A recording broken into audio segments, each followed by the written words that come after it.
I recently had a friend reach out to me asking how they could be a better husband, a better father, a better business owner, as someone who is in tune with the spiritual path and living this life. And they wanted to get my thoughts on what that looks like to really have a sense of ownership of their life. And it took me a long time to get back with this person because I didn't realize this at first, but after contemplating it for a while, I started to realize I'm having trouble answering this direct message because I'm trying to answer it in a way that's compartmentalized. I'm trying to speak to him about being a husband. I'm trying to speak to him then about preparing to become a father. I'm trying to speak to him about being the best business owner. And then I'm trying to speak to him about taking ownership for your life and your spiritual devotion and the devoted path that you've committed to. And I realized all of this compartmentalization dissolves when you realize there's really only ever one thing happening.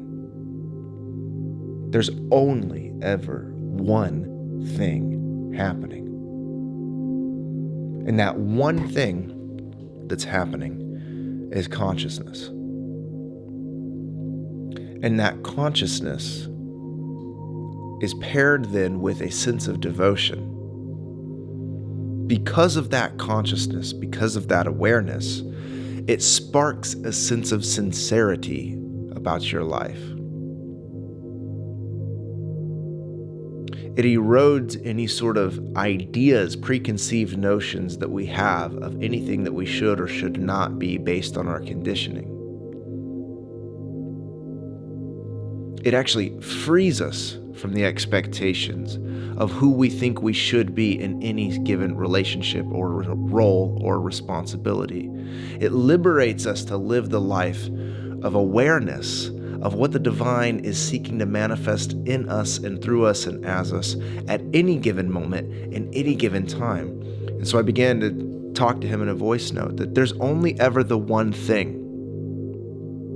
And if you can really rest down into the singular thing that is happening, that is your life, that sort of consciousness that has a sense of devotion, you don't have to worry about any of the things that are arising in your life, any circumstances, any situations, any responsibilities. You don't have to worry about becoming the best spouse. You will be the spouse that you are to be. Because when you serve from the place of sincerity, then it's not really about anything other. You can't predict it. You can't predict it then. You can't predict these scenarios and these circumstances. We've seen these weird reels online trying to, emulate what a great relationship should be as a spouse, whatever. It's just cheesy, whatever. Like, when you're dialed in, when you're dropped in, when you're tuned in with the divine and who the divine is in you, then you no longer have to create a sense of worry or wonder about if you are being the fullness of who you're called to be in anything through any channel. You know that the embodiment of the divine is coming through you and comes in through all of the channels. If you're aware, if you're committed and devoted to the path of awareness, and you're committed and devoted to the divine and who the divine is in you and who the divine seeks to express as you, then there is only ever that's ever happening. And any sort of mindful correction that comes happens in the moment. You can't prepare for that. You can't get yourself ready for that. You have no idea what it's like to be a father. My friend who texted me, he has no idea, no context. There's no books. There's no advice that I could give him having an 8 and 10-year-old. The best advice that I could give him is get conscious, get now, drop into the space of awareness, live your life in tune with the infinite, and then you will know intuitively, it will come to you instinctively how to be in anything, in any role, in any responsibility that you have. But the problem comes is when we get this assumption and expectation in. Like even the language that he messaged me with, he comes from the Christian tradition. So he's saying, what does leadership in Christ look like with my spouse as we are preparing to have a baby? What does leadership in Christ look like as a parent now as we expect to have this child? And again, I can't speak to that compartmentalization, because all you're doing is setting yourself up for some degree of guilt or shame that you're not living up to the potential that you set on yourself because of some arbitrary thing that myself or some book told you that you need to do or embody, some advice that you pulled from somewhere, someplace, some guru somewhere who thinks they know everything. I don't know everything, and neither do you. So the best thing you can do is embody the consciousness that is pervading and pervasive of every and all being, circumstance, everything. The God that simply is. When you tune in with the God that is, with the awareness that is, you drop out of those expectations and assumptions and into the truth of reality, then you will know always how to navigate best. You'll know what true north is all the time. And when you get really comfortable and familiar in your intuitive self, you know immediately when you're off track. You know immediately when you need to course correct. You don't have to go see a minister like myself or a therapist or anyone else. When you're in tune with the infinite, you know when you are living in tune and when you're not in tune. When you're not in tune, my tradition calls this sin. It means to miss the mark. I know whenever I'm not living in the mark. I know whenever I'm not in the flow of divinity. I know these things. Sometimes I'm stubborn about them and I keep being that way, right? But surrender then comes.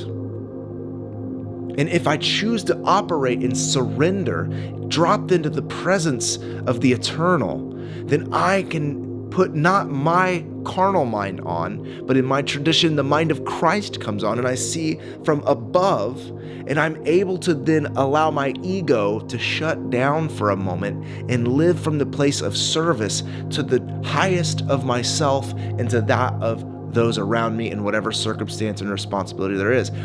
His business will flourish if he is present with every single client that he has. He's a barber. If he's committed to his craft and he cares for his clients, he doesn't have to worry about his business flourishing. If he's with his wife and he gets his ego out of the way and doesn't have to be right about everything all the time, but seeks to serve his spouse, then everything will come into that marriage, and they'll go through hard times or whatever. Of course, like we're always fighting this flesh, sure. But the point is that when you drop in with your kids, you don't have to worry about conditioning them in any particular way or not. When you're sensitive to who they are and you're seeking to pull out the goodness and guide them on the path that is in the highest tune for them, not for what you want for them, but to listen to them, to call the divine out of them, to know that we are all in this earth school together, even those that are our offspring. They are not ours. When we seek to serve them, not condition them, and we call the divine out of them, that is consciousness, that is presence, that is living in tune with the infinite, that is fostering the beauty of God that is, and bringing out everything, aligning everything in that moment. And to live in alignment in righteousness is really the pinnacle of our life. So we don't have to worry about the compartmentalizations. Like I told my friend, you don't have to worry about any of those specifics. There's the universal that's happening. And when you become faithful to the universal principle of conscious in tune with the Spirit of God, then the particulars find their flow. And when the particulars find their flow, you're living in bliss. And of course, shit gets hard. Of course there's difficulty. Of course there's all this stuff. But you'll know how to course correct. And you'll get better and better and better at this. And you will tune. The whole process of life is tuning you, the instrument, to the song of the divine. And if you will operate your life in that way, that sometimes I do get out of tune. I'm a guitar player. Maybe you play something as well. Yeah, of course. My guitar is sitting in their case right now. I'm going to have to tune them up when I bring them out to play them. You have to continue to tune your life that is the instrument. But if you understand the only game in town is tuning your instrument, there's only one thing happening, and that is the presence of God that's seeking to manifest through you, the vehicle, and you become that vehicle for God's presence. You only do one thing then, and that one thing manifests through all of these various channels. And then you're able to actually live and fulfill whatever it is you're here to do in your incarnation. So there's only one thing ever happening. I think I've made that abundantly clear. And if you have questions about this, reach out to me. But I hope that helps some of you, especially those of you that are, have a husband, wife, those of you that are parents, those of you that take your career seriously and sincerely, that you would understand that there is only ever you tuning yourself, and you'll be faithful to whatever song wants to play in that moment. Intuitively, intrinsically, within you, you'll play the song of God. You'll be the song of God. And the work of life is bringing yourself back into that so that you are able to freaking judo move life, man. That's the way of the spiritual life. Grace and peace. See you on the next video.